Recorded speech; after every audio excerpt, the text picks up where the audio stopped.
And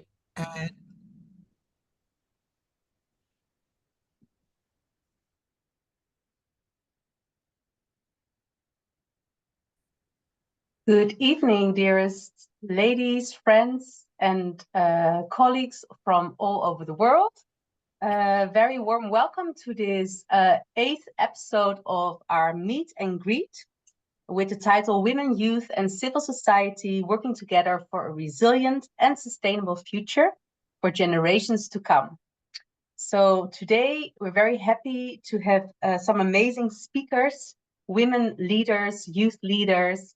But first of all, we want to welcome our president of our UN Vienna team of the Women's Federation for World Peace, Mrs. Maria Riel, and she will provide some opening remarks. Dr. Maya, the floor is yours. Thank you, Kyungin.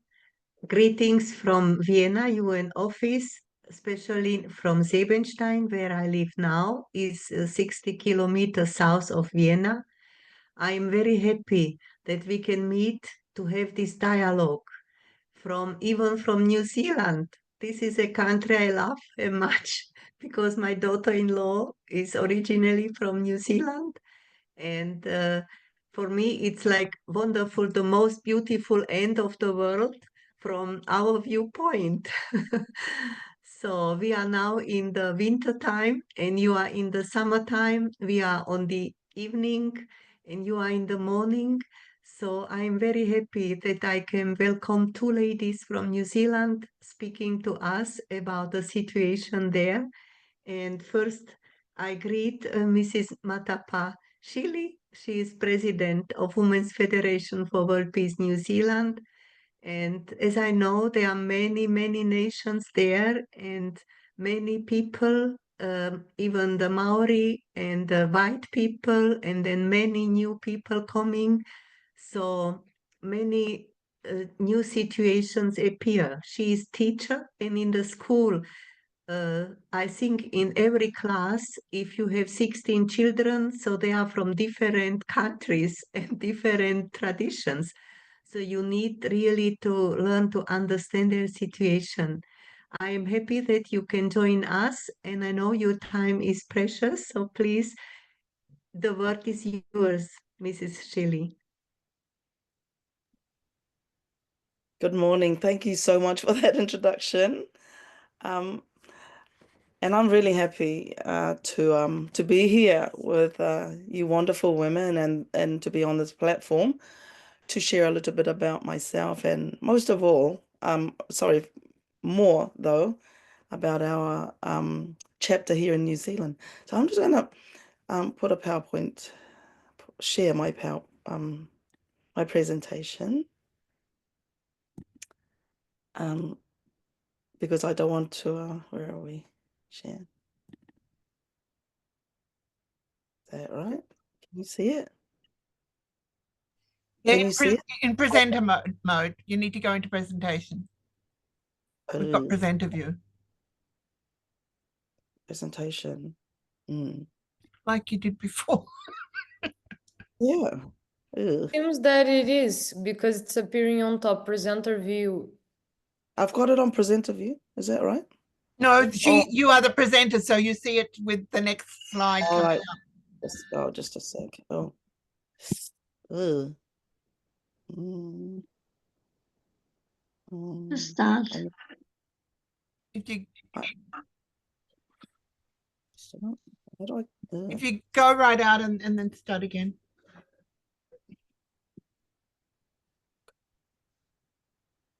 I'm stuck on that screen. Yeah. Just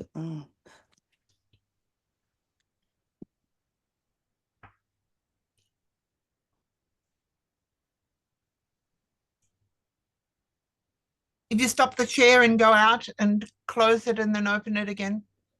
Okay, let's do it again.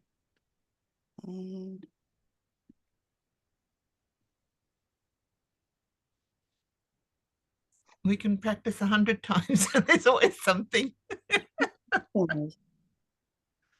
Right, here we go. Boom. No, Wrong one. Share. No, wrong one. Okay. I want my notes. That's, oh yes. Oh, sorry. Oh, there we go. Is that all right? We don't see it. You need to share your screen again.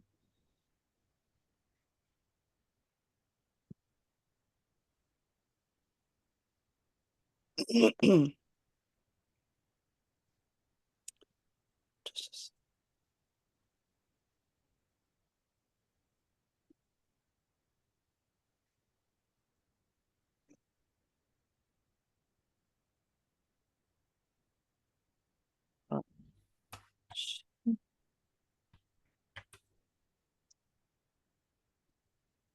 If it somehow doesn't work out, perhaps you can share some words from the heart. Oh, there it is. Got it? That's Can you like see we it? did at the beginning last time with just the top. So now we need to go into the slideshow. Yeah, and now on the top, the slideshow. Yep. Present. Right, that's it. Yep. Got it? Yep. Amazing. That's it. Okay, right, here we go. So, greetings once again. Sorry, in New Zealand we say kia ora. That means may you live today. That's our greeting in the Indigenous language. So my name, as it was mentioned earlier on, is Matapa Shelley, President of the New Zealand chapter of the Women's Federation for World Peace. And I am, like I said, truly delighted to be here today on this 8th, from what I understand, episode of Meet and Greet. I would like to, just to take this moment to acknowledge and thank Merle and her team for the invitation, and also you, Lilly. I did not know you until now. It is also a privilege and honor to meet and hear our esteemed and distinguished guest speakers. This platform, I believe, allows us, as any platform where women are involved, the opportunity to connect, share, and explore together how women, youth, and civil society can work alongside one another to create a brighter future for us all. The United Nations has set powerful goals, the Sustainable Development Goals, which we are all aware of, to build a world that is fairer, safer, and more sustainable by 2030. But these goals are not just words on paper. They require action, collaboration, and commitment. And most importantly, they need the leadership and voices of women and young people. So together, we have the power, and I know this, to make a lasting impact. And so, through meetings like this, we can inspire one another, exchange ideas, and strengthen our shared commitment to building a future where no one is left behind. Women have always been leaders in making change. We all know this, whether by promoting education, which is the field that I'm in, fighting for equality, or helping to build peace in our communities. And as for young people, they bring fresh ideas and energy, helping to solve big challenges like climate change and social justice. And also community groups and organizations like ours also play a big role in making sure that governments and businesses stay accountable and do their part. So in this webinar, thank goodness, we will discover the incredible ways women, such as our group of amazing guest speakers, are driving change and making a lasting impact in their fields. Whenever women come together, united with purpose, we create something good, don't we? Wouldn't you agree with that? Whether it's in the home or out there in the community, we do that. And it's all part of our makeup and nature. So let's use this time to learn, connect, and inspire one another. So thank you, and I look forward to our discussion. Now I'm going to just share a little bit about what we do back here in New Zealand. When I first stepped into leadership at Women's Federation for World Peace, one of my biggest challenges, and I'm sure I'm not the only one in this boat, was growing our membership. And so many people believe in our mission, yet turning that support into active participation and long-term commitment had not been easy. We are fortunate, though, to have incredible affiliate women groups who join our events, but they too have their own initiatives to lead. As a result, their involvement often stops at attendance, rather than deeper engagement. But challenges like these have not been barriers for us in our small group here in New Zealand. We look at it as opportunities. They remind us that true leadership is about inspiring action, fostering collaboration, and finding new ways to engage and empower others. And spreading the word about Women's Federation for World Peace here in New Zealand and our unique mission has been another challenge as well. Despite the meaningful work we do, our visibility remains limited, making it harder to attract, broader support. We need to grow and thrive, So once again, we didn't see these as a challenge, but rather a call to action. We have the power to amplify our voices, share our stories, and bring others into our mission. And we've stood together on many occasions to support one another and boldly advocate for the causes we believe. With a smaller membership base, much of the workload often fell on me, but even you too. A lot of the responsibilities in your chapters would have at some point fallen on yourselves, which requires us to juggle multiple roles, like planning, executing, and managing tasks that should ideally be shared. But of course, as women, we are no strangers to resilience, adaptability, and leading with heart. So while this challenge can feel overwhelming, and it has for me, it also presents an opportunity, once again, to lift and empower more of us to step forward, take ownership, and become active change makers. Leadership is not about carrying the weight alone. It's about inspiring others to join in, contribute their strengths, and grow together.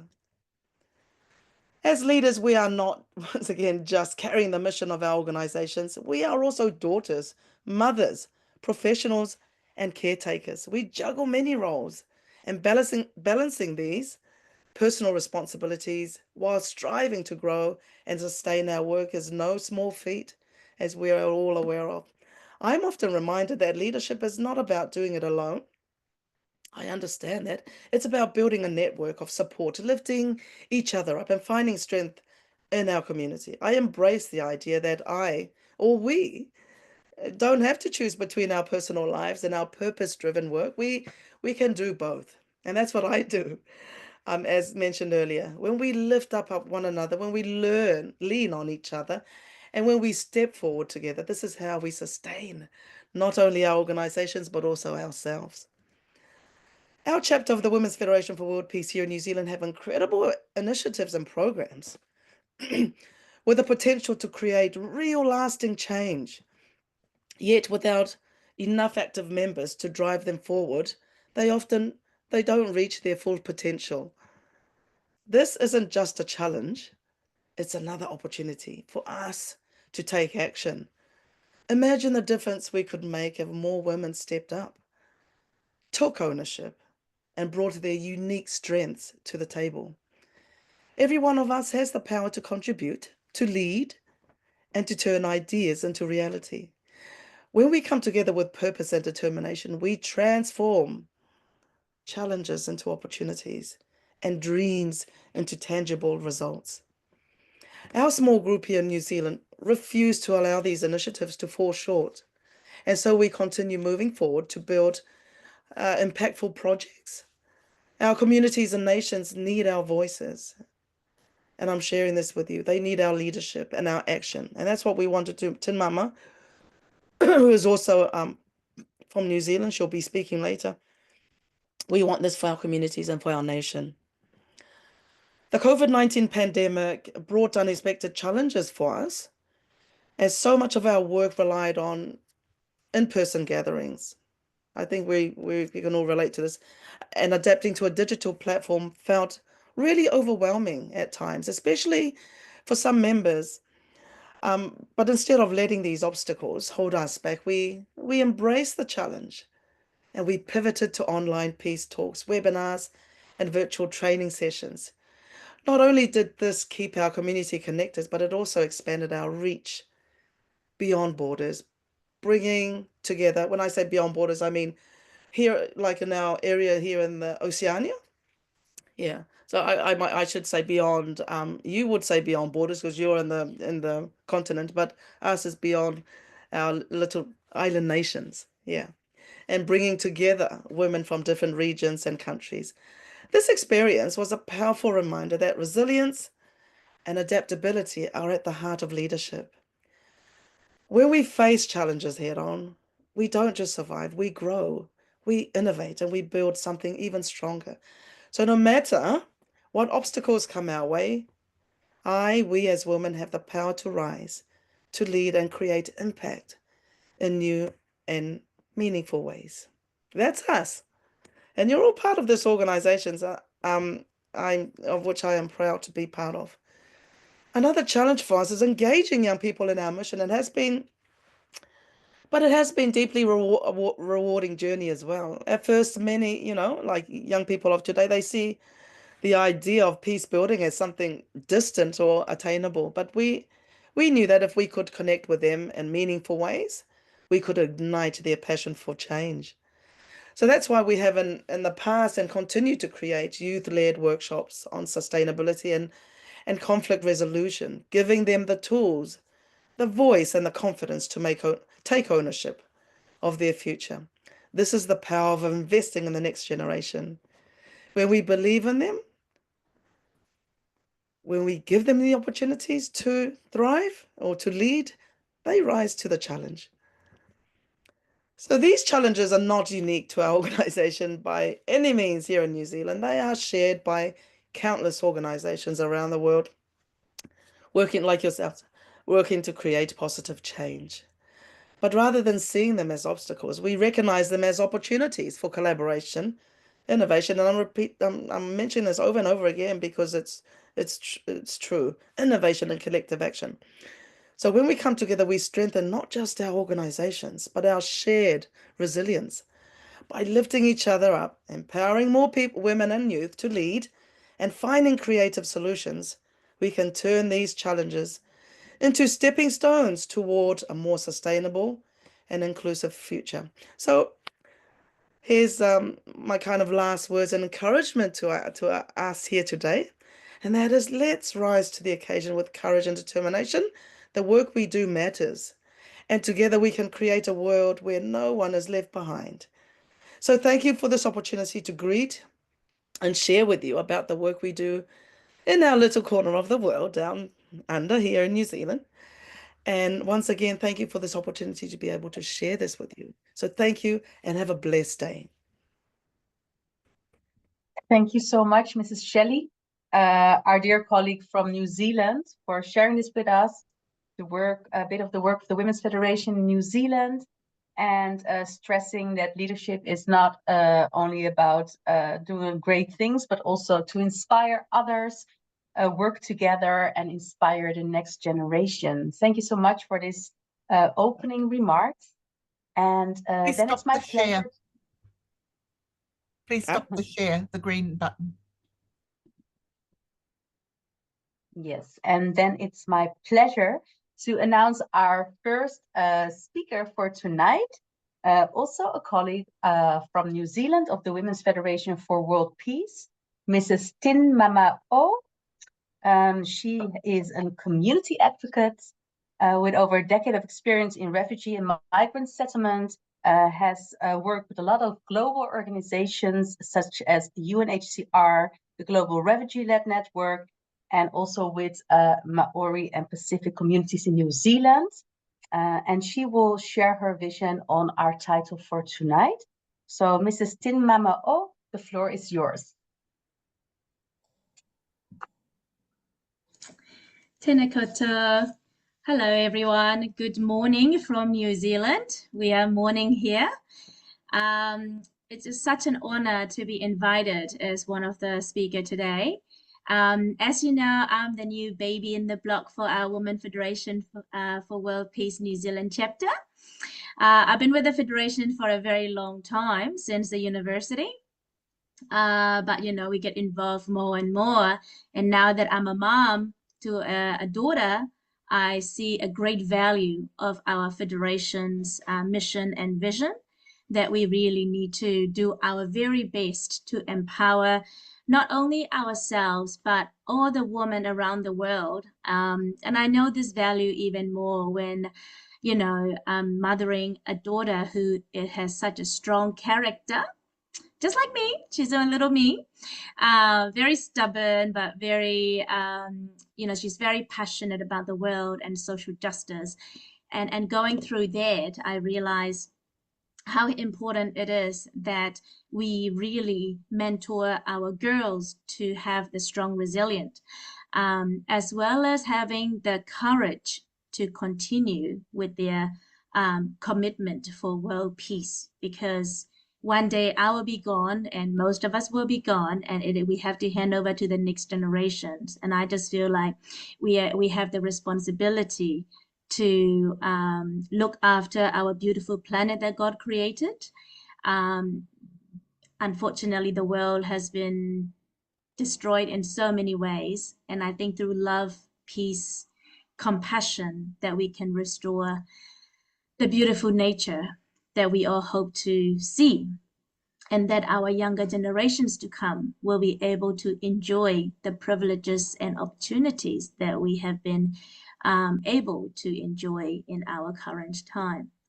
So since our Madam President from New Zealand has done her amazing remark opening, I would like to dive into our New Zealand context, because I'm not sure how many of you are fully aware of how much New Zealand is involved for the global sustainable, development goals of the UN, and where we are right now as a nation. And I think I just would like to dive into a little bit of a research base, and because I know that most of us are, experts in what we do. You are all amazing leaders, and I would like to bring in a little bit of my research to give you an introduction about New Zealand and where we are at, especially after attending the CSW conference. There were so many amazing things that women around the world are doing. And that was the first time that I realized how much New Zealand women are involved at the governmental level, local NGO levels, and internationally as well. So I think today I will take the opportunity to share a little bit of those and some cheeky jokes here and there to keep you entertained. Now I'm going to try to share my screen. Just give me a moment. Okay.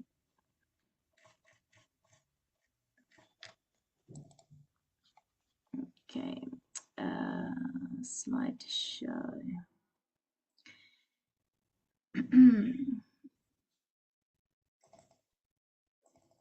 I believe you can all see. We see Can the you see very well? Yep. It's still presenter mode. You need to go into the presentation mode. Oh. Uh, It's funny because I never heard of that presentation. yeah, it shows you the slides before and after, but you want to go into slideshow on the top. Okay. It's the one at the bottom. Yeah, at the right. Oh, I can't see from my end. Can you see this basic design or no? You can, see it, right? and we see the other slides on the side, on the left as well. You can do it like that, or you can go into the slideshow when you go on the top. I sent my slideshow to the organizer. Are you able to do it from your end? Okay, then I'll stop sharing from my end. Yeah. Perfect. So I'm going to share screen one, share, and I'm going to go into the slideshow from the beginning. Learn something. Okay, well, thank you. Okay, so if you can just go next, please. I hope you like my little creativity here. Copy and paste in a bit of a... So to me, it's a great question, right? When we think about how do we support as individuals toward this big mission of the world. How do I go next? So I'm just going to dive into it. I'm not sure how many of you know the Sustainable Development Goal as an app on your phone. The reason I bring this up is, you know, yesterday I went and bought a phone. There's no way I'm not advocating for Samsung or anything like that. So yesterday when I bought a phone, there was an app already installed in our phone, the SDG chart, right? And when I opened it, I found a wealth of information to educate ourselves, options to donate, ways to participate. And I think this is an amazing way to engage with people's subconscious mind, putting awareness and right action at our fingertip. So with this app, user can donate directly to SDGs through the United Nations Development Program website, or contribute via the app advertisements, ensuring that 100% of the fund raised support sustainable development efforts.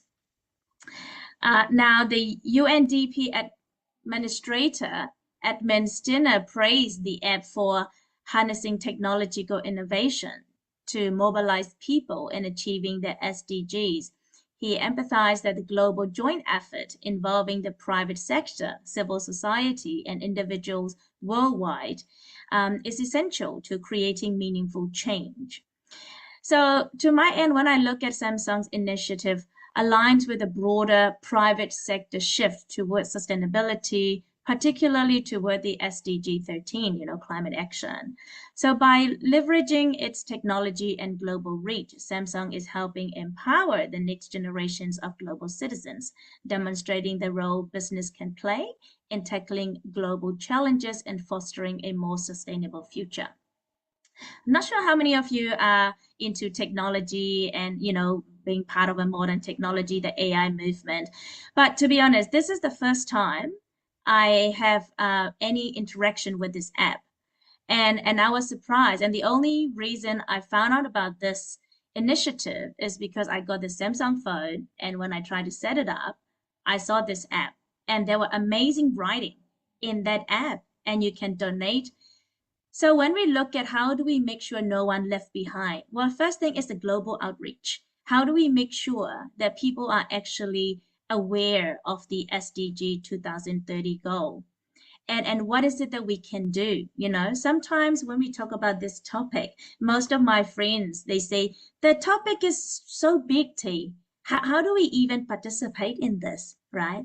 And so how do we break it down, this big global mission at the international level, the national level, the local level, and the individual level? And to those who hasn't got the time or the capacity or the ability to be part of this global movement, they can be part of a small donation to empower others achieve the mission. I thought today I would just like to, touch base with our audience today to see if you haven't come across this. Please, by all means, have a look around, see how amazing the app is. If you don't have a lot of opportunity to interact, you can donate. Any little money counts toward the global development goals. And in many underdeveloped nations, the UNDP programs are amazing. And as you know, the world, we are very much short on resources. So everyone's efforts, a joint efforts, it's absolutely necessary. We go next screen, please.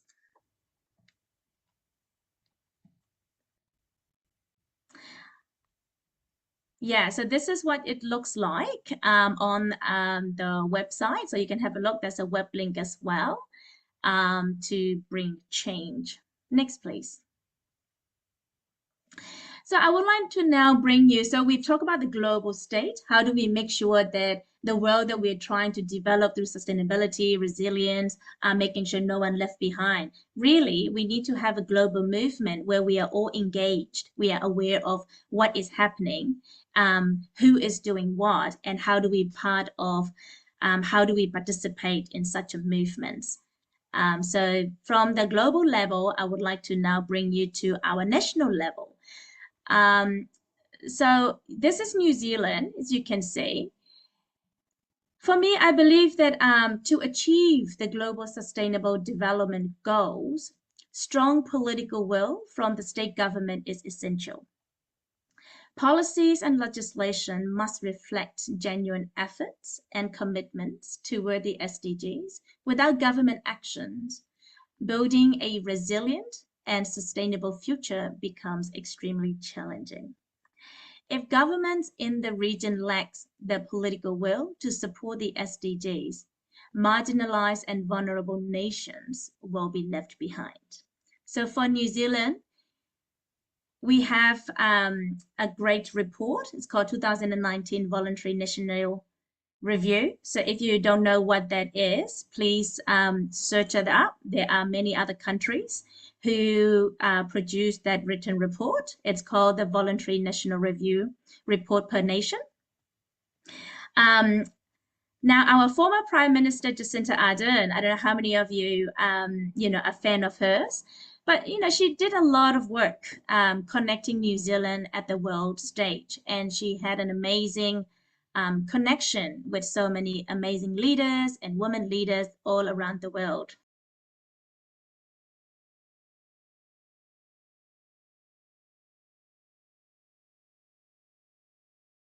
You muted. You muted yourself.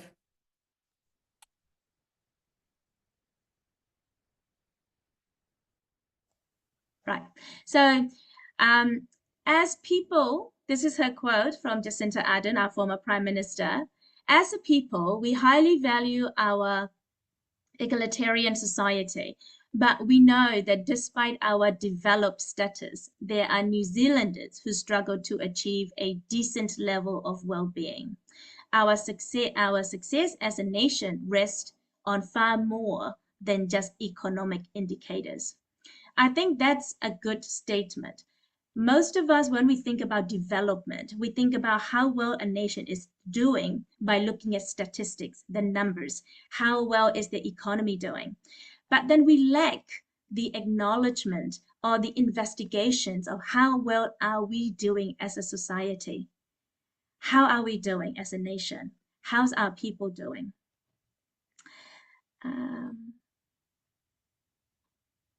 I'm not sure what slides are being shared at the moment. Is it mine? Okay, sorry. We were Right. on the map. We went to, oops. Yeah. Can you see what's on the screen? Yeah. Okay. You see my little screen. Yeah. So New Zealand remains strongly committed to the United Nations Sustainable Development Goals, ensuring that economic growth is productive, sustainable, and inclusive. The country recognizes that progress should not be measured purely in economic terms.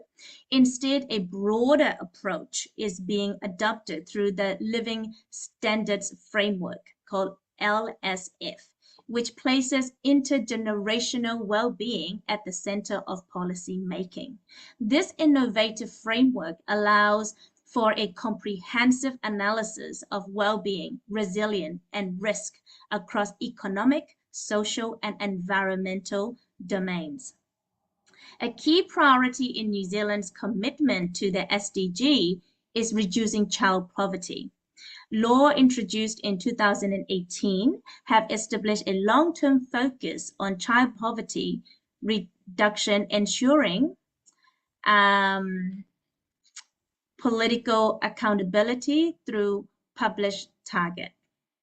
Okay, so using both low income and material hardship measures, policies such as 2017 Families Package have already contributed to boosting the income of low income families, and a range of ongoing initiatives continue to improve child and youth well-being. Now, New Zealand also plays an active role in supporting sustainable development internationally. So in 2018, the government increased official development assistance by 30%, with an additional 714 million allocated over 4 years. This funding is targeted at countries most in need, particularly small island developing states and least developed countries, with a strong focus on building economic resilience and prosperity in the Pacific region. Beyond financial assistance, sustainable development principles also guide New Zealand's approach to trade, environmental protection, and security. So the interconnected nature of the SDG means that progress cannot be achieved by governments alone. A holistic approach is required, with participation from individuals, businesses, and community organizations. The voluntary national review highlights the important contribution being made across New Zealand and internationally by various stakeholders. The government has engaged extensively with NGOs and public to ensure a broad and inclusive construction process. Now, New Zealand remains committed to working collaboratively, both nationally and globally, to achieve the SDGs by integrating sustainability into policy making and fostering partnership across society. The country is taking meaningful steps towards a future that is not only prosperous, but also fair and sustainable for generations to come.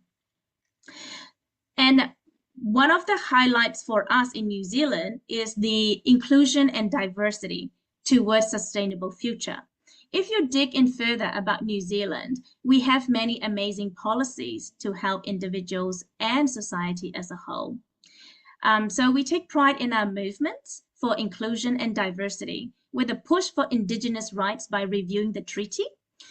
So you can have a look at our Treaty of Waitangi and see what it is all about. We also have a massive movement on gender equality, where more spaces were made for women and others.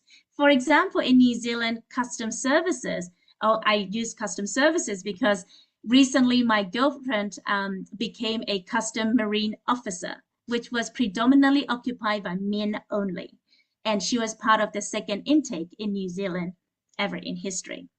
So New Zealand Customs Office strategic announcement is that our inclusion and diversity strategic priority for 2023 to 2026. Focus areas 1 is inclusion, focus area 2 is gender, Māori, and ethnic equity. That's amazing. Another area that we are proud to share is that we now have a Ministry of Ethnic Communities that focus on inclusion and diversity for ethnic communities. So yesterday, a friend of mine forwarded a job that she thinks best suited my profile, which is called Engagement Specialist at Ministry of Ethnic Communities. The brief description about that job, not that I was going to apply because I'm studying law, the job description is said, you are responsible for developing and maintaining strategic and targeted relationship with key individuals, organizations, and ethnic communities. And business leaders, you are responsible for convening and brokering connection for and between them for the purpose of advancing the social and economic inclusion and empowerment of ethnic communities and businesses, and resolving issues that may arise from time to time.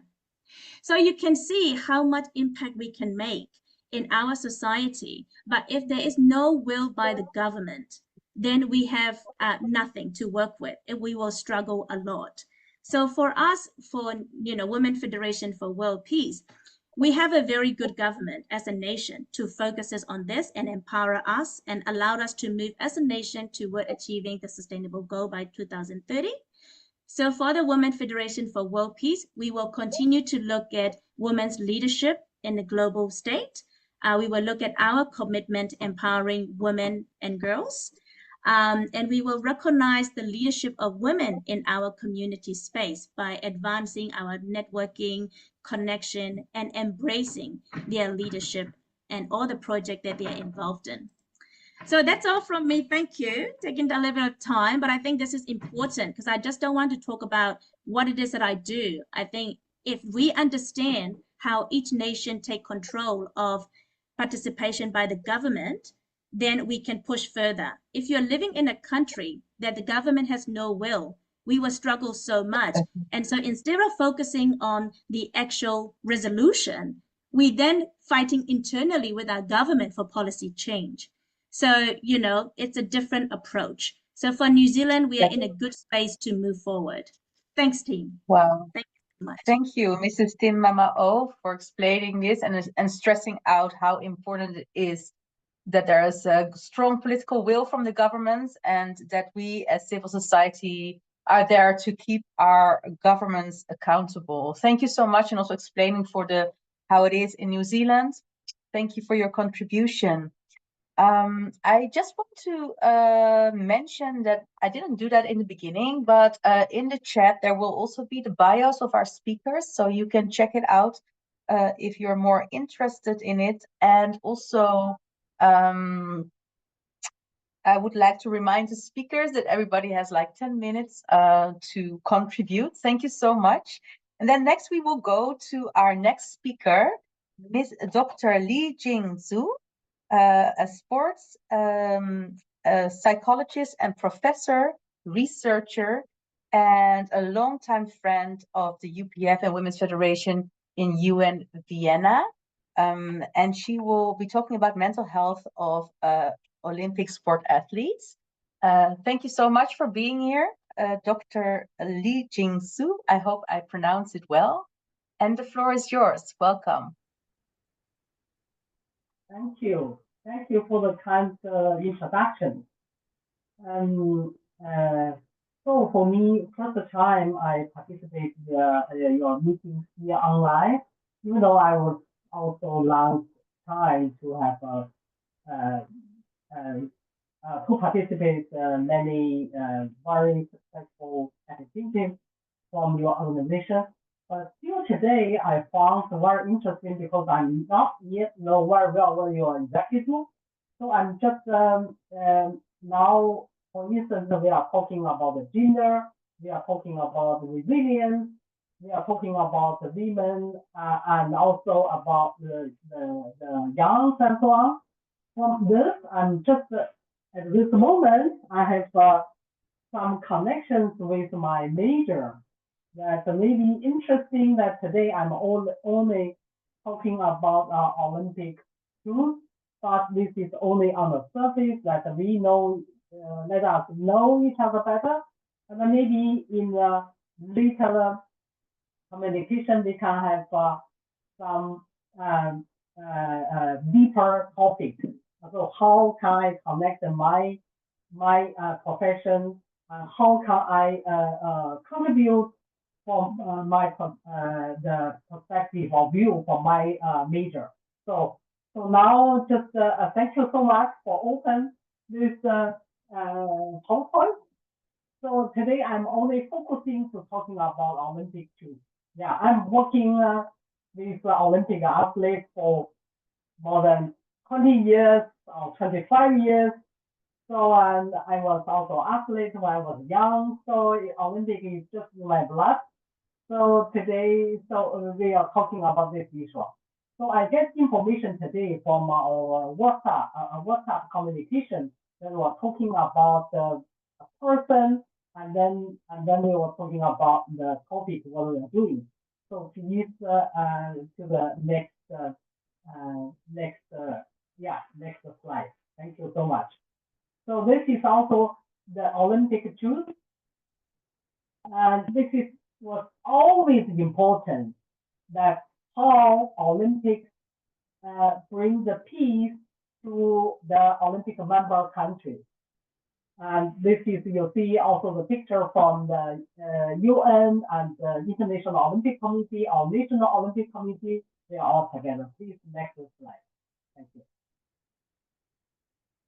Yeah, so now to introduce myself, this one is actually I found it coincidentally from the AI, also artificial intelligence. Yeah, if I write my name, they write it here. So I'm just copy this, and so they are talking about my professional work, my position, and professional field. I'm working in the field of all I can see. I'm the doctor of sport. Yeah, but I'm not orthopedic. I'm psychological and psychiatric. when I meet Dr. Maria or Dr. or Renata Amspower, I also talk in this way. It's really much more personal and much more easy, and not like AI writing, and also some treatment now can see. So, but maybe one point I can mention that I'm working many years ago. So many years ago, I'm working I'm teaching one Olympic champion class in China at that time. And then they are all Olympic champion or world champion or national champions. And one of the athletes, he is a 3 times national champion and 1 time world champion for the wrestling.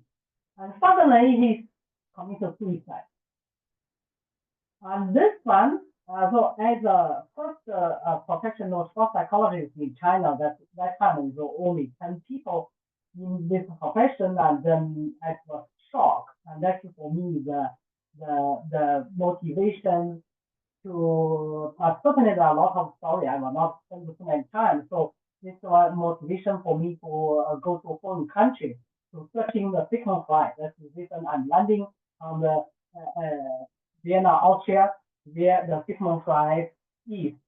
So so that is important that through many years study and find a way, I really found the mental health problem beyond the game.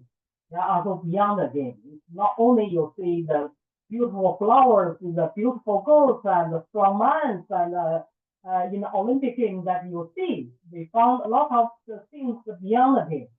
So that is the reason from the year 2014, me and myself, on behalf of the World Psychiatric Association, I have made a communication with International Olympic Committee and with Dr. Thomas Bach. And then we have spent 4 years, yeah. And finally, 2018, we have an International Olympic Committee consensus meeting on mental health in athletes. That was my small contribution to the world of IOC.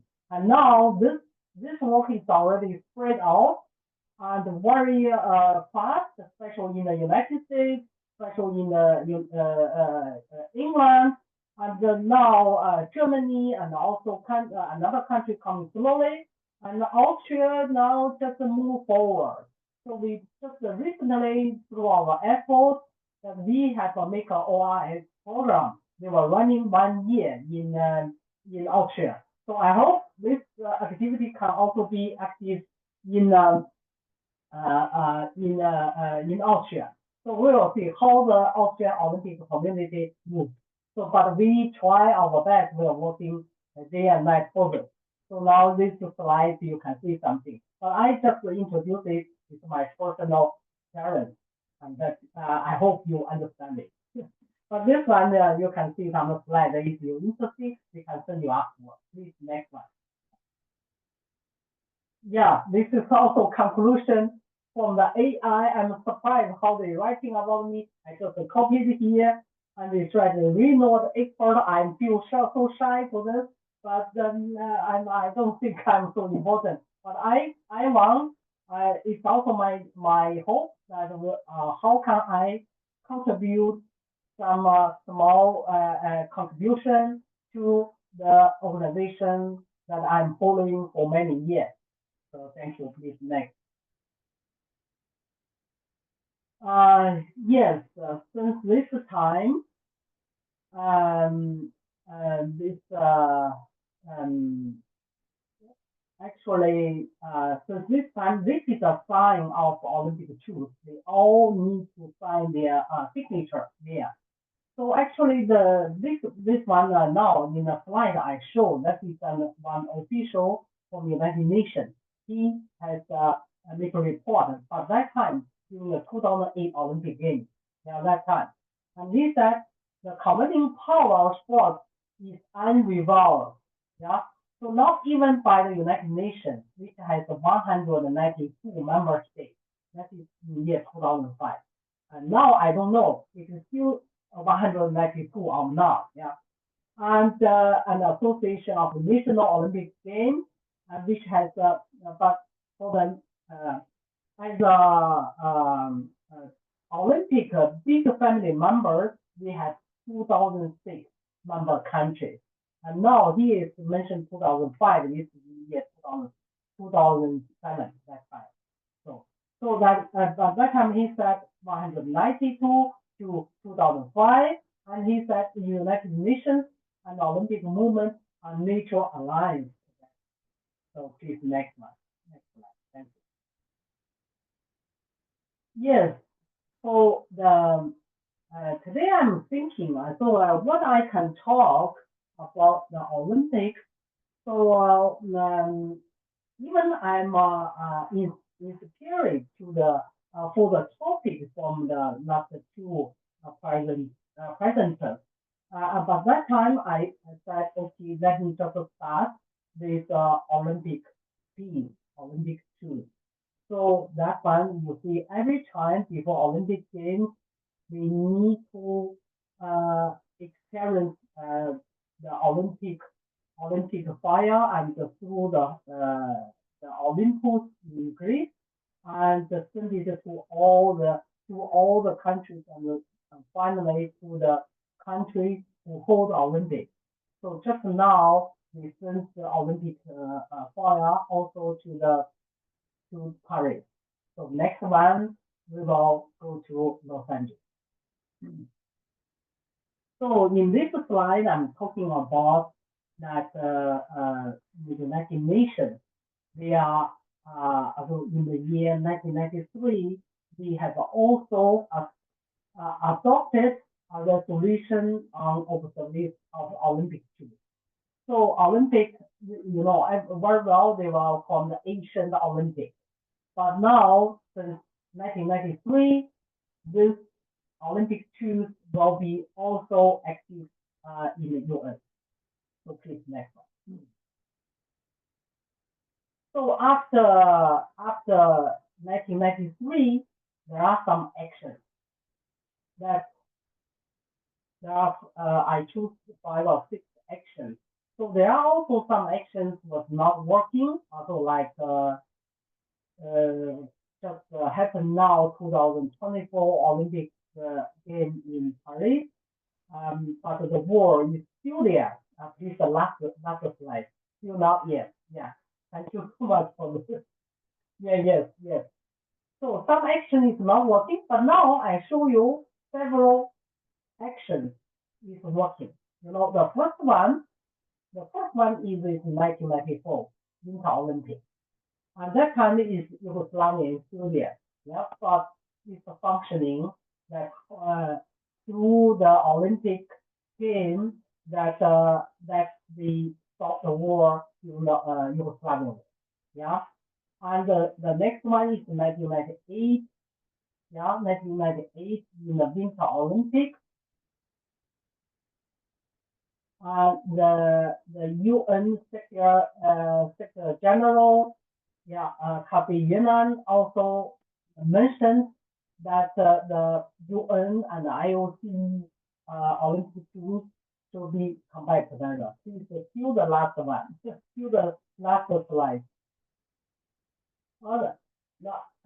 Okay. I wait for a minute. Not the next one, the last one, please. The last one. Yes. Oh, not this one. The last one. One before. Two slides before, please. Yes. Because here is very important. But I think maybe the time is running very fast. I'm not talking so much. So about 2004, 2006, and also they have also functioning every subsequent Olympic game has called for a brief course. Every time since 1993, every time before the Olympic Games that they must call for a brief course. So please next one.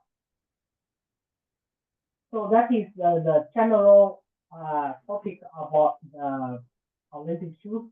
I hope through the Olympic shoes we can also have some small contributions to the work of the peace. And here is only some my short information. And if you're interested in my work, you can go to the website. And my communications code is also here. Thank you so much for your attention. And if you have any questions, it's my pleasure. Thank you.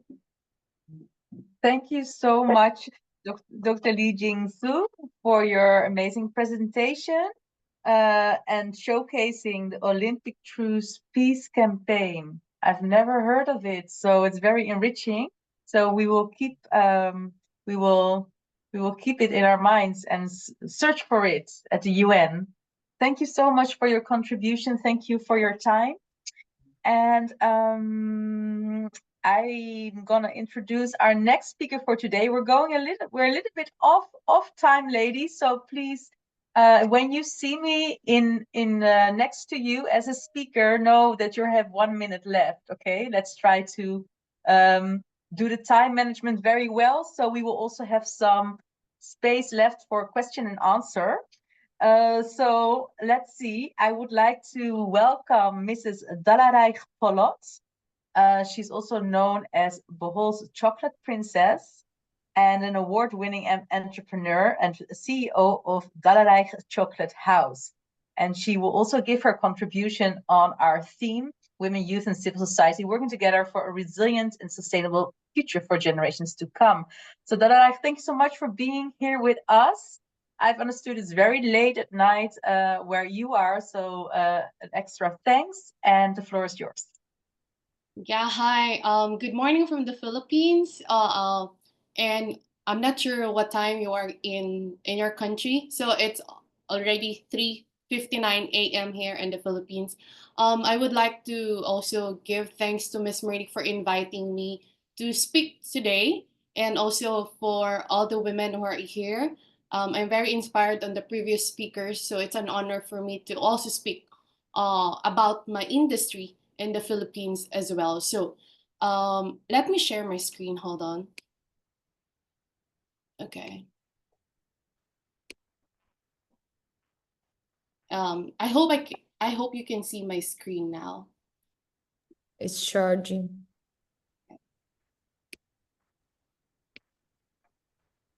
Yes, good. Okay, perfect. Yeah. My name is Dalareich. People call me, like, sometimes it's Dalareich in Euro. So I'm from the central part of the Philippines. My island is called Bohol. Bohol is a very tourist island in the Philippines. So I'll be talking about you guys, what we do also in my industry. I'm going to share you about cacao or chocolate in the Philippines. So we just had a Valentine's Day a week ago. So I was kind of busy making chocolate here in the Philippines. So cacao is a very important commodity in the world because everybody's eating chocolate. I'm sure you also eat chocolate in your country, especially in Europe. You guys have a lot of chocolate in New Zealand also, and everywhere you are in the world. So cacao is a very important commodity that everybody wanted. So I just want to talk to you like a brief history about the company. So my name is Dalareich, that's the brand name of my the chocolate that my mom started in 1994. So my mom's worked as a street sweeper when she started making chocolate. So it's basically in the Philippines because we have the culture of having hot chocolate every morning because of the Spanish was, colonized us long time ago. So we had a culture of having hot chocolate in the morning. So my mom make those small tablets of the 100% dark chocolate when we were young. So she started that as a livelihood while she works as a street sweeper in the city, while my dad is working as a tricycle driver. It was just a livelihood just to, support the family of 7. We're 5 children. So that was not a business before. Just my mom I would credit to her everything because she's the entrepreneur here. She started that small business. It from the livelihood until it became a small business. So like me as a second generation, I told my mom, why the Philippines is not known for cacao or chocolate, since we have this culture of having hot chocolate every morning. So I told my mom, one day the Philippines should be known that we have a chocolate in the Philippines. We even have cacao at the backyard, but nobody knows we have cocoa at the backyard. We just get the cacao, harvest it, and eat it, and then my mom makes chocolate out of it. So I told one day I'll go to Europe and study about chocolate. So yeah, this is our family picture. So fast forward in 2014, I went to Ghent University in Belgium and study about the science behind cacao and chocolate. And that's I realized that wow, like not all countries in the world can grow cacao. It's only those countries within the equator can grow cacao. So I told myself, like, wow, we're so blessed that the Philippines have a lot of cacao trees, but people don't take care of it. They don't value of what we have. So I said, when I went back to the Philippines, I want to educate each people in the Philippines what is real chocolate and what is not. And they need to take care of those trees that we have since we were kids. So I went back to here in the Philippines, and then I said that the chocolate of my mom should be famous in the world. So to cut the story short, in 2019, my mom who makes those small tablets, which is the 100% chocolate, we got a gold award in London as the best drinking chocolate in the world. As that was like 3,100 entries around the globe for that chocolate that my mom was making since we were kids was recognized in London as one of the best drinking chocolate in the world. So to be honest, like I always told my mom that, you know, what will happen in the next 10 years if we want to take care of those trees, if we want to work with the farmers, if we want to encourage young people to go into agriculture. So will we eat cell phones? Will we eat iPhones? I was like, I need to do my work. I need to go back to the community and talk to the farmers, talk to the young people that we need to put our hands together. We need to take care of the trees. Don't cut any cacao trees at the backyard. Instead of cutting those trees, we need to plant more. So that's how I enter more on the community work that I do since like 10 years ago, actually 15 years ago. So when I started going to communities, nobody will listen to me. When you're young, they were like, you know, you don't know what you're doing. We're already going there and you're still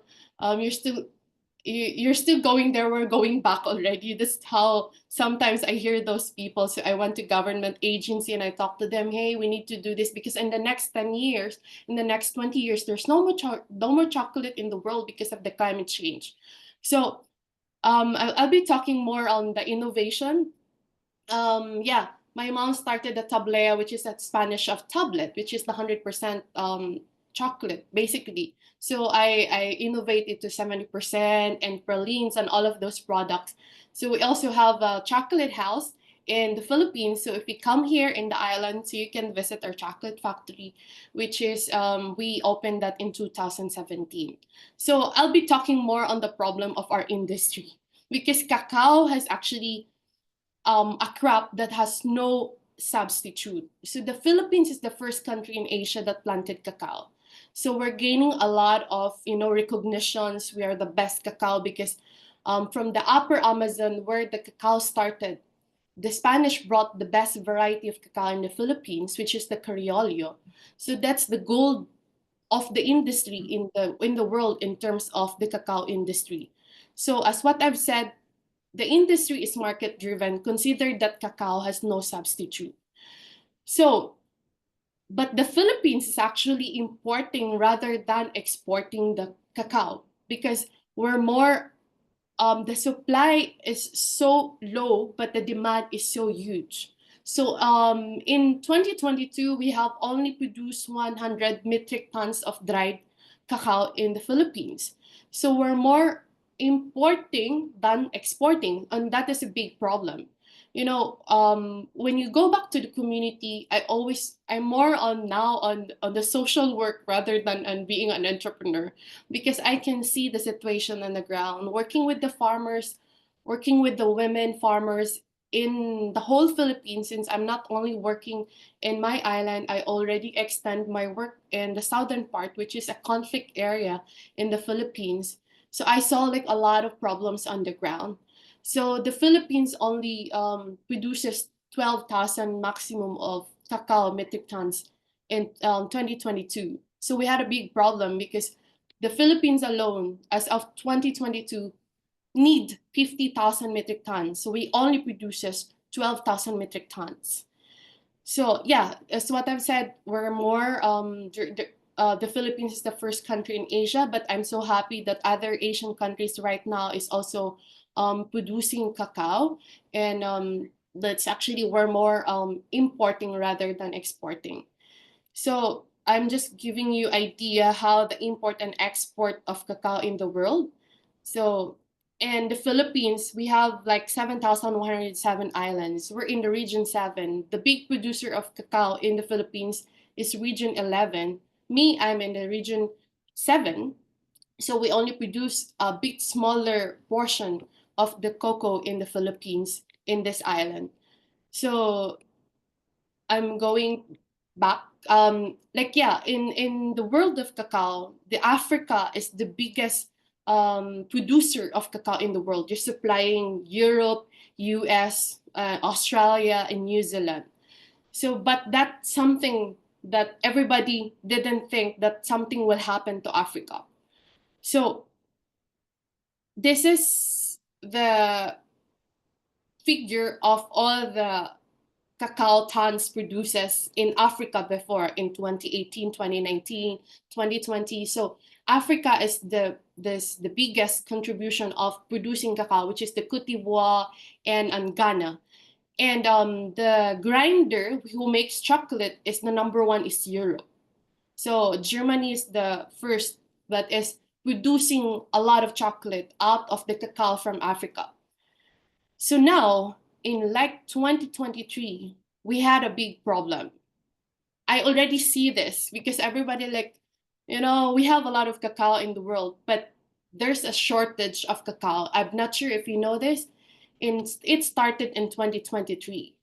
Climate change is a very big issue in our industry.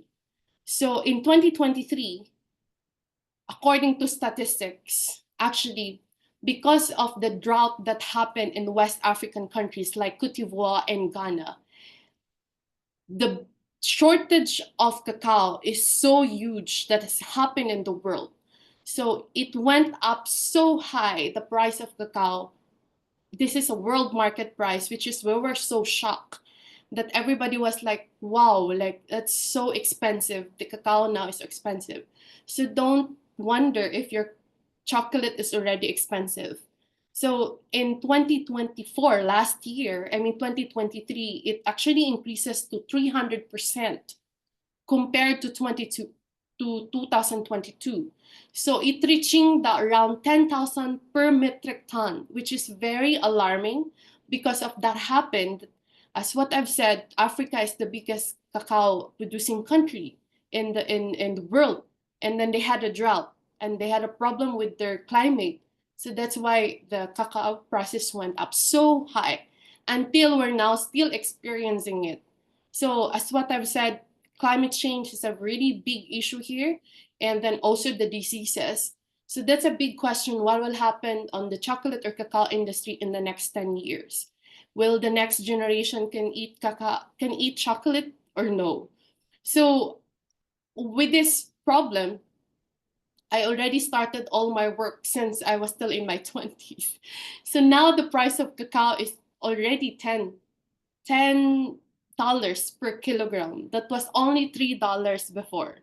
So, but because of the climate change issues, like in this island, in my island, actually we already had the drought that happened. Anyway, I'll move forward. So I work with women communities here in the island. It's more on the women. So we work so hard with planting more cacao and empowering more cacao farmers, especially the women, even the PWD, like the person with disability. So all of our leaders that I work with are not actually like, they're all women and most of them are person with disability. So what we do is actually I do some of the heritage preservation of cacao. So we had like a lot of preservation and rehabilitation that we do. So we also do more planting. So this is in peso, but this is already proven and tested that the farmer can earn more money if really want to rehabilitate the trees instead of cutting down those trees. So pandemic didn't stop us. So we worked so hard on the ground. I'm already off time actually. So I just want to make it faster. So we had a super typhoon in 2022. So we didn't lose hope. So we worked with more on the different foundations, working with Adopt a Cacao Farmer, Adopt a Cacao community in the island. But I'm now expanding my work in the southern part of the Philippines, which is a conflict area. So I put up a foundation last year with my friends. I just want to go around like my slide because we put up also a training center of the women and the community. And so this is just pictures of the work that we do. So yeah, and then we had an inventory as like a tech person. We put like a QR code of each cacao tree because nobody knows, even the government don't know how many cacao trees left after the super typhoon. So what we did is we put a QR code on each of the cacao that we do. So we had a map in the island to put all the cacao, how many farmers that we left. I mean, how many farmers we have already in how many cacao trees. So yeah, last year I put up a foundation called Phil Seed Foundation, which is we focus more on giving education to the farmers in the southern part, which is the conflict area. So Phil Seed is really to improve the lives of the farmers. So we give them more in the inputs on the tools of the farmers, and also we buy all the wet beans. So because we had also the problem with the 6% only from the banking system in the Philippines, they can only loan 6%. The agriculture is not the priority in the Philippines, unfortunately. So we improved the post-harvest. We use organic fertilizer. So last year we got like more on the what I dream of on the southern part of the Philippines. So we produces, the women farmers are so happy with what they did. And also we planted more cacao last year. I'm just hoping on the next 5 years we can see the progress. So I'll just show you like the pictures. Yeah. Yeah, this one is like this is like more on the income of the farmers that we had. So these are the pictures that we did, like the training and all of those things. Yeah. Okay, this is the cacao and then all the farmers that we had in the southern part of the Philippines. This is also the data that how much cacao we got from the different communities that we're working. Yeah, and also some of the tourists who come here, they come to the Philippines and they plant cacao as well. So Wow. I hope I was able to give you more inspiration and idea what we did also. Yeah, thank you so much. Wow. Thank you so much, Dalareich. I hope I pronounced it well, for your amazing work and your amazing presentation. I needed to cut you short earlier, but it was so interesting. And I didn't know that we had a shortage of cacao. And but amazing work that you also do for all the farmers and the livelihood. So yes, yeah, please, if the speakers can also put their contact information in the chat, then others can also reach out. Don't forget about that. So we go to we still have like 3 speakers. So let's see how we're doing with, how we can arrange this with time management. We're not doing a very great job concerning, but very interesting topic. So next speaker would have been Dr. Remy Alapo. She is one of our Women's Federation UN office representatives in New York. Also professor, peace ambassador, human rights advocate. She couldn't be here at the end because she had other responsibilities to attend at the end, but she has sent 2 of her students who will talk on her behalf. And they will also both speak 5 minutes each, and they will explain why they chose to speak on Dr. Alapo's behalf. And the first student I would like to invite is Mrs. Salimatu Dumbuya. Yes, that's correct. Oh, am I also pronouncing your name correctly? Yes, Okay. you have pronounced it Yes, correctly. very welcome. Yes. Hi, everyone. It's Hi, my welcome. pleasure being Please here. keep the time. I don't want to interrupt you, but we Yes. are late. So you have 5 minutes. Thank you so much, and the floor is yours. Can you hear me clearly? Okay. Good afternoon, everyone. My name is Salimatu, and I am representing Dr. Remy Alapo, Director of Institute for Peace and Leadership USA. I'm glad to represent Dr. Alapo today because of the work and best practices of her organization in enhancing and supporting the participation of leadership of young women leaders. Enhancing the leadership and equity in knowledge for women and youth participation in sustainable development by promoting the SDG 5 on gender equality is what she does. The Institute for Peace and Leadership, under the direction of Dr. Alapo, organizes workshops and forums aimed at sharing knowledge for leadership that enhances women and youth participation in sustainable development goals, SDGs 5 on gender equity, empowering women and girls by working collaboratively with schools and communities in selecting promising young minds through a competitive process that assesses their potential for leadership and commitment of promoting sustainable peace and development. These leadership skills training programs aim to help women and youths to better understand the challenges and sustainable development for communities all over the world and provide them with the necessary leadership and skills training that will make them productive citizens.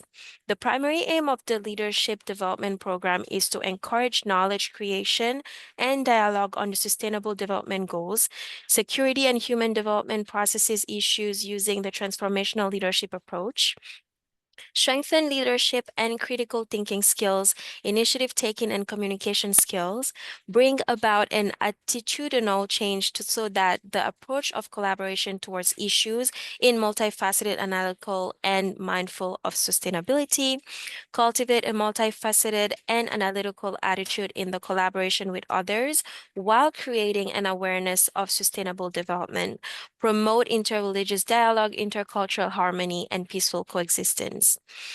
Myself, Salimatu Dumboya, I am a student here at New York City who studies architecture in the New York City College of Technology, and I went to the birth of Manhattan Community College, and that's how I met Dr. Alapo. I have founded an organization called the Building a Brighter African Diaspora Foundation, which is a foundation that aims to reunite people of African descent around the goal of developing the continent of Africa.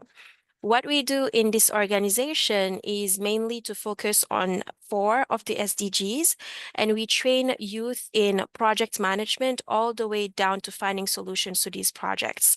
We have been operating since 2018. You can see it on the left of the screen, and to this day, we have created 4 solutions to 4 of the different SDGs, which is Afro Crops, which is an agricultural solution to food insecurity, Skill Them All, which is a leadership solution to workforce development or workforce shortages on the continent, and Maka Africa, which is more based on mental health, plus technology, which is more sustainability and creating solar panels to provide electricity and stuff. Under our operation, we've been working with youth from multiple African countries, and a lot of our solutions are global solutions that can be applied across multiple countries. We start with Africa because we believe that this is our home first. It's our testing ground, and it's where we want to take to make our projects and our ideas global. Our group of students are across the campuses of the City University of New York, which is 25 campuses, and they work in different fields of studies and major. To close out, I have also been serving in multiple leadership positions at CUNY, and the latest was to be a student trustee at the City University of New York, where I represented all 225,000 students across the campuses, which was another opportunity for me to meet Dr. Alapo. I hope this wasn't too heavy on content. I'm really happy to be here, and I'm only hearing great projects, and it's full of hope and happiness for me. Thank you. Thank you so much. It was so in time, and it was also very, very interesting. Please don't forget to leave your contacts and about the organization in the chat. And then I want to welcome Mary Apollo, also student of Dr. Alapo. The floor is yours. Welcome. Hi. Hi, everybody. Good afternoon. My name is Mary Apollo. I'm a youth ambassador from South Sudan. So I'm here to represent Dr. Remy Alapo, Director of Institute of Peace and Leadership in the US. I'm glad to represent Dr. Alapo today because of the work that she is doing and the impact that her organization has in young women and girls. The Institute for Peace and Leadership is best practices work on SDG 4, which is education, entrepreneurship, and employment skills building. The potential of education to promote positive change in a society is largely untapped. Many young women are unemployed. At the same time, they are facing challenges when it comes to driven innovation that hinder their level of leadership skills and their potential. For young women to realize their potential, they must have equal access to education and economic activities that take place at the same time, the front of development activities. Institute for Peace and Leadership USA work to change the tradition of gendered divisions of labor and create climate including the free from sexual harassment, any type of discrimination, which would allow women to engage in leadership, economic activities of their choice, and equip them with entrepreneurship skills so they can be more independent. This is the best practice for SDG number 4 on education. Entrepreneurship also we build the employment, solve the issues of unemployment of women, improve productivity of their work, support innovative approach to improve job earning so then they can be independent on themselves. So my name is Mary Apollo, and I met Dr. Remy 4 years ago. She happened to be my mentor of one of the projects that I was leading for young African leader during COVID-19. I lead a group called Young African Youth in the Diaspora Coalition.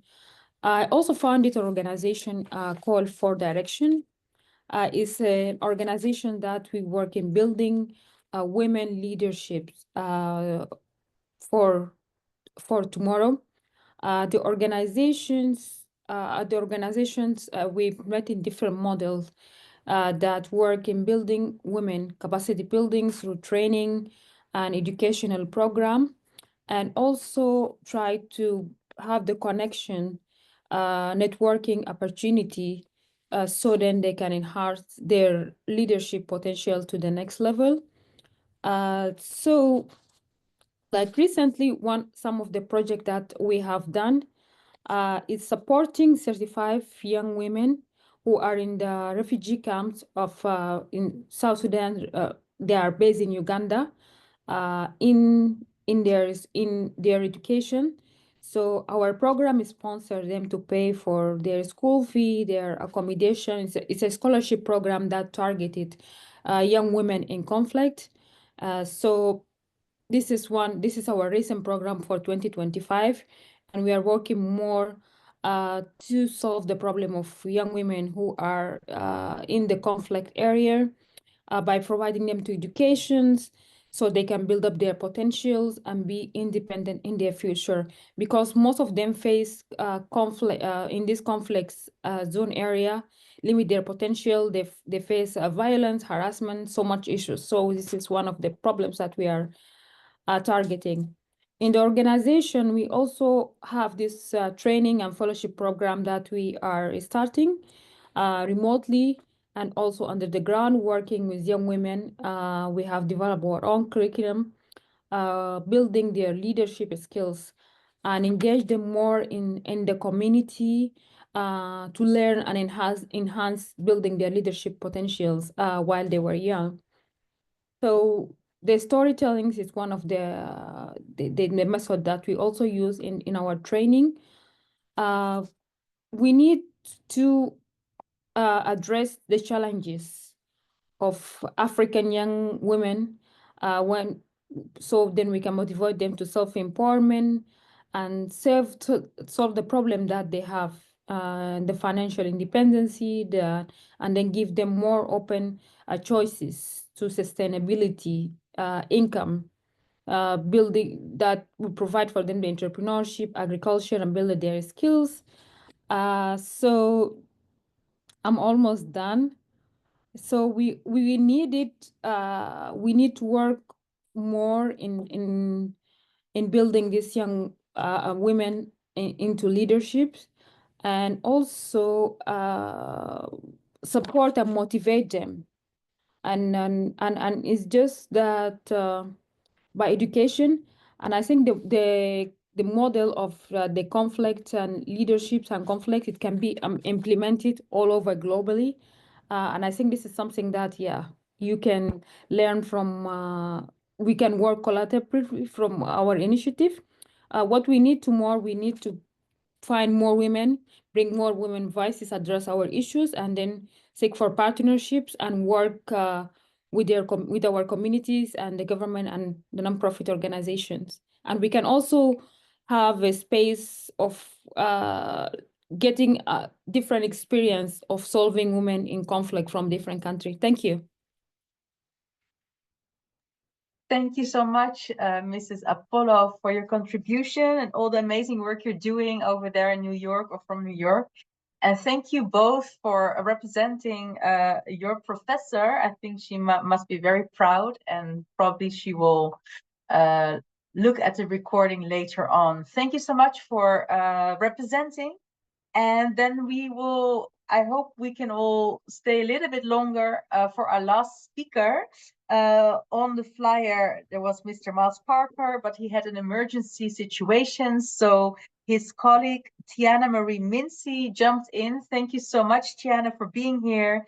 She's an artist, traveler, and humanitarian. And yeah, as you are a traveler, I see you're traveling at the moment. So we hope we can hear what you would like to say. The floor is yours. Thank you very much. Okay, well, hello, everyone. I am traveling. I'm hoping that I don't get disconnected. I'm simply on my way into New York City for another women's empowerment meeting, ironically, similar purpose. I am here, I represent the L. Ron Hubbard Foundation. I'm not sure how many of you are familiar with the work of Mr. Hubbard, but he is a humanitarian dedicated to raising morals and values in society, having traveled quite internationally, studying people and culture and the human mind. And he's written a number of books. And today, I actually wanted to speak with you all about The Way to Happiness. This is one of the books that he wrote. Here's an actual picture of it. It's called The Way to Happiness. And I was specifically inspired to speak about this book to you all because the work that each of you is doing is so tied in to raising morals and values in society that I was actually very honored to bring his work and put this all in alignment. You'll hold just 1 second. I have a couple of notes here that I just want to pull up.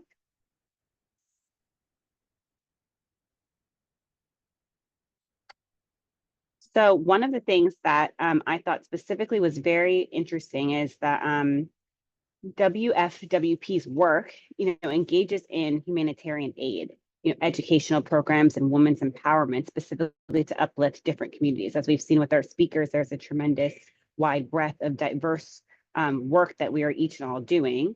And within the work that we're doing with the L. Ron Hubbard Foundation, we also embody consistently the principles of, try to treat others as you would want them to treat you, as well as the principles of taking care of yourself and health and wellness, and flourishing and prospering.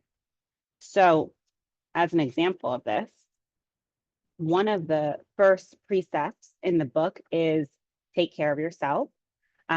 This book is actually really simple. It's very easy to read. Actually, I wanted to share, and I'll put in the chat, a link that will give you all an option to check out the free course if you're interested. It's, completely free. It's a very simple to read book, but it might have tools that you can also incorporate what you're doing to help other people continue to live with values and morals in their life. So this first excerpt that I actually wanted to read to you, it says, take care of yourself.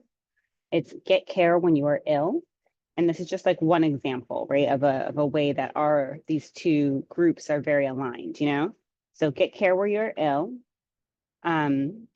keep your body clean, preserve your teeth, and eat properly.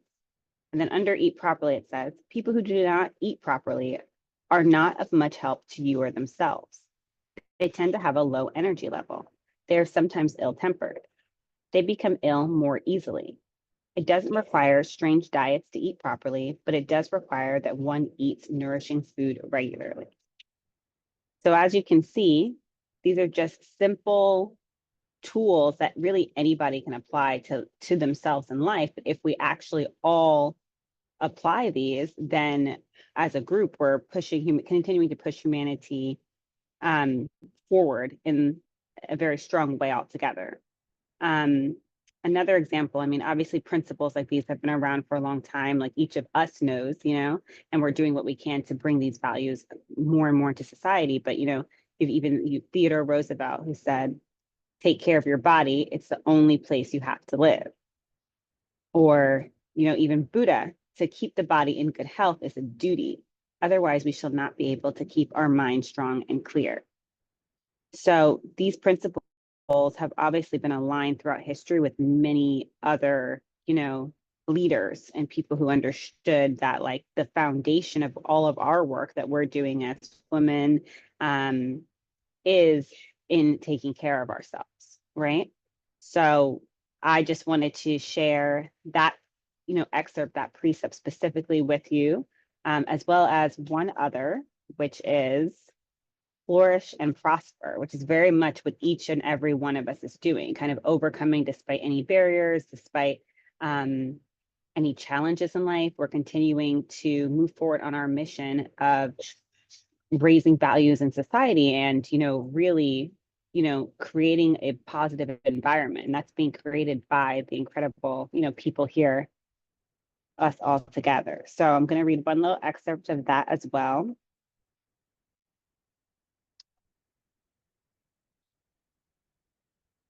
There it is.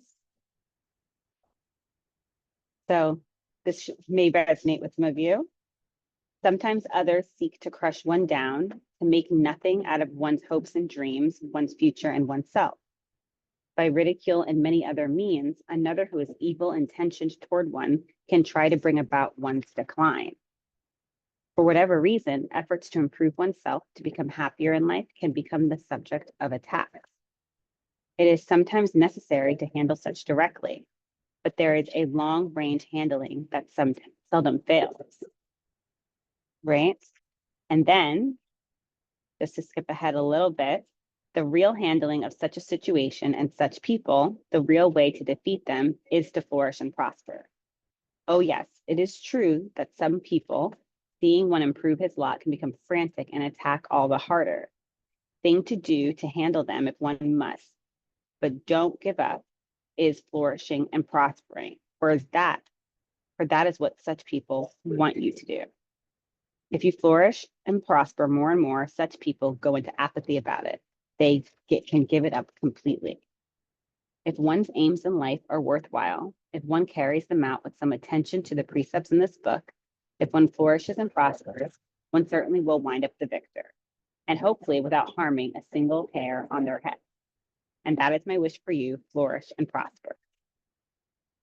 So I wanted to just share kind of those two parts of it because we have such an incredible group of women here, and the work that we're all doing is so unique and so important, but it really does all tie in with, keeping ourselves very grounded in morals and values and what we're doing, and that self-care, and then being able to share that with other people as we continue our mission.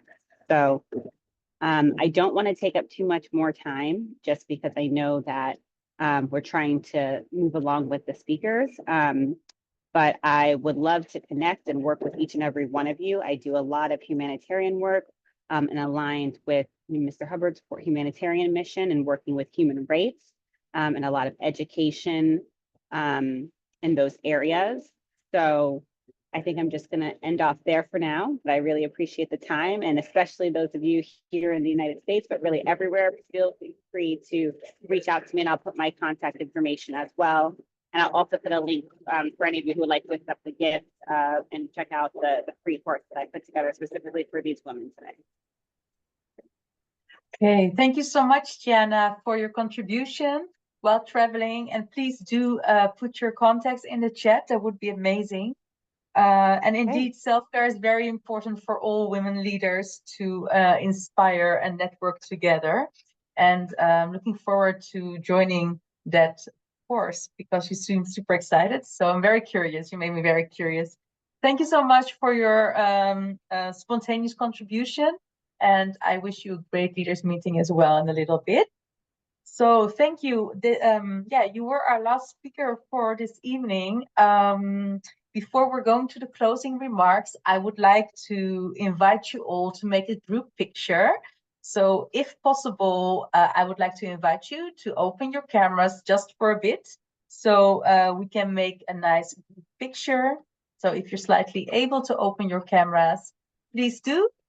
And then I think maybe our colleague of the technique will take the lead to guide us through the picture. So I'm screenshotting as much as I can. I haven't got all the cameras on yet. I'll take another one. Smile, everybody. 1, 2, 3. So I've got more than 50%. That's better than what I've had before.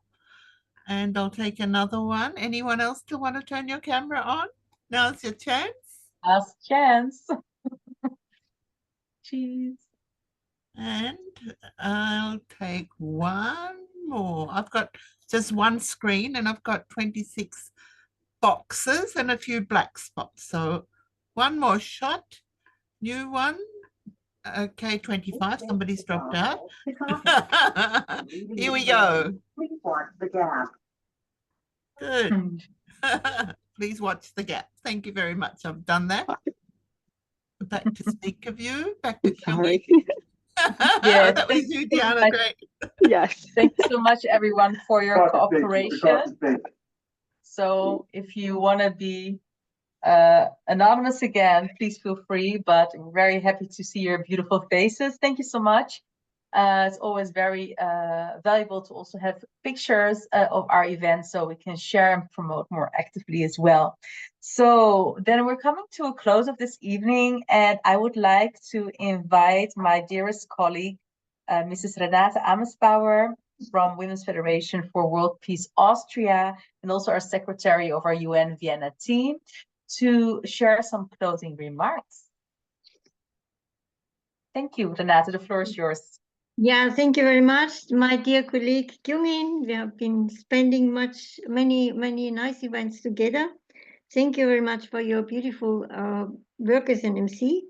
Yes, I'm Renate Amesbauer. I'm the chapter president of Austria, and I'm very happy to be with you as always, and to enjoy the fruits of a great work of our colleague Merle Soquila, putting all of you together and listening to you. Actually, I think all of us, we would have liked to listen to each one of you for 1 hour or more. It's the contents of a conference, of a one-day conference that we listen to today, I was very inspired to be led to the faraway island of New Zealand, which I didn't know much about. So it was very inspiring, and the way you encourage women and integrate everyone living on this one island. It's also a picture for the world because we need to integrate, to get to know each other, embrace each other. Also Austria, we are in Northern Ireland, but people of more than 170 different nations are living in Austria. So we are also challenged to embrace and accept and learn the common goals and common values. Also, I'm so inspired about all these young ladies. They look very young. They talk about 10 years, 15 years of experience, but they all look like 20 years themselves. So they started in the kindergarten age to be so active. It was so inspiring to listen to the chocolate princess and to the other ladies representing Professor Remy. Also to pull together the diaspora and helping your own countries or the countries of your parents or grandparents to somehow bring the challenges or chances that we have living in a somehow developed country back to the places where the development is still needed.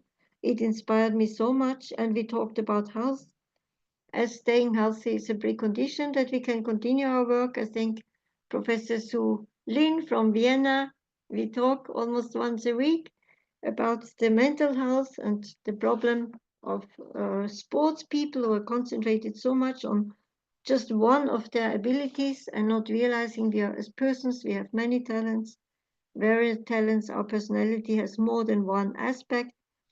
And again, staying healthy, our last speaker, Mary, stay healthy, then you can do your work, and encouraging each other as women, not only because it's our right, but because it's a necessity that we as women, as mothers, daughters, sisters, embrace each other. And I think we can do it so well. And we should shake hands on the screen, shake hands and be this very strong network and continue. And all the husbands and sons and brothers will join us happily, as they probably, most probably do already, because otherwise none of us could do the work that we are doing. I really want to say thank you very, very much. And please look at each other's contacts. We really want to carry on the connections, reach out to each other. And I can say with Lilly, our technician, she's bravorously managing these evenings. And I think within 48 hours, we have a YouTube video, which we can also share again. So you can look at the video again, and please reach out for more cooperation, maybe on some certain topics. I definitely will use the recording to reach out to those who haven't been here. And I think also can make use of this very informative evening. Thank you very much. Thank you so much. And thanks to the technique that makes it possible, we can all sit here together, like on a coffee table or tea table or hot chocolate table. Thank you. Thank you. Thank you so much, dear Renate, for your closing remarks and your encouragement. And then I would like to give the final words to our initiator of this great project meet and greet with our 8th episode, Mrs. Merle Sokila Blashka. Please, Merle, thank you so much for your initiative, and we would like to hear from you to round off. Thank you. Thank you, Kyung-in. Yeah, I just want to say a brief final words. And thank you, everybody, for taking part in today's online gathering, and to all the speakers. Thank you so much for your valuable contributions. In today's world, there are many tensions, arguments, and even wars. So whenever someone makes a contribution for peace and development, better understanding between people, it is always precious and valuable. As you can see, we have some serious challenges ahead of us, but I know that our usual team spirit will help us rise to the occasion. Thank you very much. And keep it up. See you again next time. Thank you so much, Merle. Thank you so much for encouraging words and for the initiative and all your hard work behind the scenes, connecting everyone. So thank you so much. And as we say goodbye to each other for this evening, we will hear some music of our dear colleague Shirley Dimaano. She's a musician based here in Europe. So let's hear her music as we say our goodbyes, and please do check the app, the chat to connect with others. And if you somehow cannot find any contacts, don't worry, you can always email us so we can connect you with one of the speakers.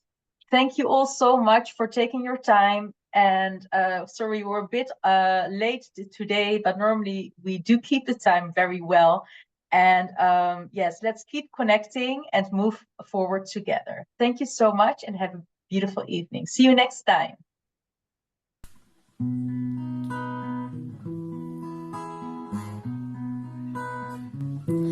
I see trees of green, red roses too.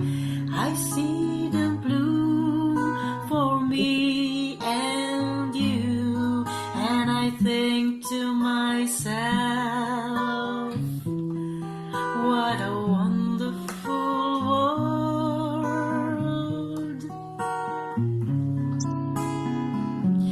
I see skies of blue, clouds of white, the bright blessed day, the dark sacred night, and I think to myself, what a wonderful world.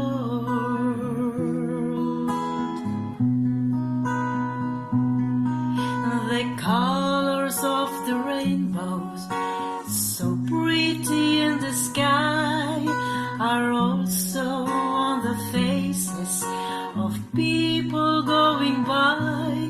I see friends shaking hands, saying, how do you do? They're really saying, I love you.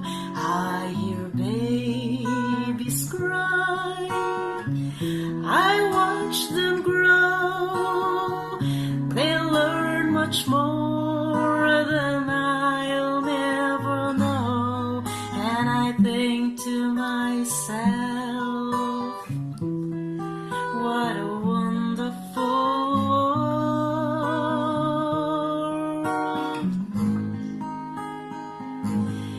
And I think to myself,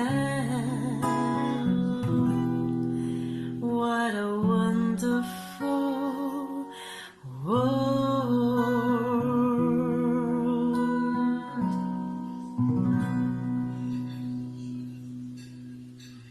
Thank you. Thank you. Have a nice evening, everyone. See you. Thank you. Bye-bye. Good night. Good night. Thank you so much. Bye. Thank you very much. It was a Bye, wonderful. Merle. Good night. Bye. Salam, Eileen. Bye. You. Lovely. Stay healthy. Thank you so much. Keep healthy. And team and Bye-bye. Thank Bye you very much. bye. Stay healthy. Bye-bye. That's right. Salam again. Thank you.